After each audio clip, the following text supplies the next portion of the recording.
Cynllun Gwasanaethau Clinigol, Newidiadau i Wroleg. Mae Wroleg yn un o'r 9 gwasanaeth sydd wedi'u cynnwys yn ein cynllun gwasanaethau clinigol.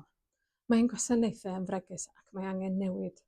Cyfarfu ein bwrdd ym mis Chwefror a phenderfynu ar y camau nesaf ar gyfer Wroleg yn Hywel Dda. Beth yw Wroleg? Mae Wroleg yn gofalu am gleifion sy'n oedolion, sydd â chyflyrau sy'n effeithio'r system llwybr cenhedlolwrinol mewn dynion a menywod, enghraifft, arennau, blydren, a'r llwybr atgenhedlu mewn dynion, ceilliau, pidyn a'r prostad. Pam mae angen newid Wroleg? Ar hyn o bryd, mae gwasanaethau Wroleg yn cael ei darparu ym mhob un o'r 4 prif ysbytai. Fodd bynnag, o safbwynt staffio, nid yw'r model hwn yn gynaladwy, ac mae'n arwain at gleifion yn aros am amser hir i dderbyn y gofal sydd ei angen arnynt. Beth oedd penderfyniad y Bwrdd?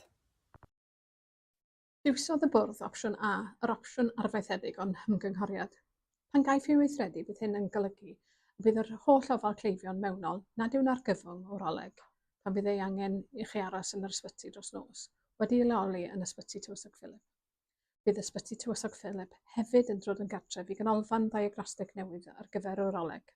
Bydd y ganolfan yn darparu diagnostig Wroleg ar gyfer Sir Gaerfyrddin a diagnostig brys lle amheu'r canser ar gyfer yr ardal gyfan y Bwrdd Iechyd.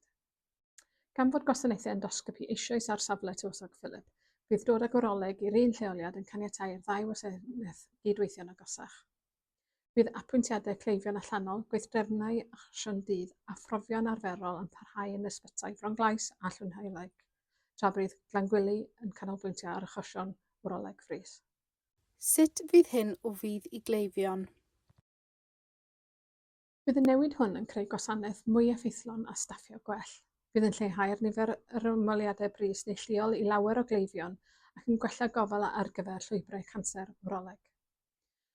Bydd y newidiadau hefyd yn gwella ansawdd y gwasanaethau ac yn helpu i leihau amseroedd aros yn cleifion. Beth sy'n digwydd nesaf? Dros y misoedd nesaf, byddwn yn datblygu ein cynlluniau gweithredu ar gyfer y newid y gwasanaeth hwn. Byddwn yn cyfathrebu a'n cleifion a'n cymunedau cyn i unrhyw newidiadau gael eu gwneud. Yn y cyfamser, bydd ein cleifion yn parhau i gyrchu gwasanaethau Wroleg yn yr un ffordd y maen nhw'n gwneud nawr. Rydym yn gwybod y gallai'r newidiadau hwn olygu bydd angen i rai cleifion deithio ymhellach i gael mynediad at ofal, ond rydym wedi'n hymrwymo i barhau i weithio gyda'n staff a'n cymunedau. Rydym ni eisiau i bawb gael y gofal gorau posib a hynny yn y lle mwyaf diogel. Yn fyr. Yn fyr, dyma fydd y drefn ar gyfer Wroleg. Bydd yr holl ofal cleifion mewnol nad yw'n argyfwng yn digwydd yn ysbyty Tywysog Philip. Bydd canolfan diagnostig Wroleg newydd yn cael ei ddatblygu yn ysbyty Tywysog Philip. Bydd gofal arferol ar gael ym ysbyty Fronglais ac ysbyty Llwynheulig. Bydd Glangwili yn canolbwyntio ar ofal Wroleg brys. Ewch i'n gwefan i ddysgu mwy. https://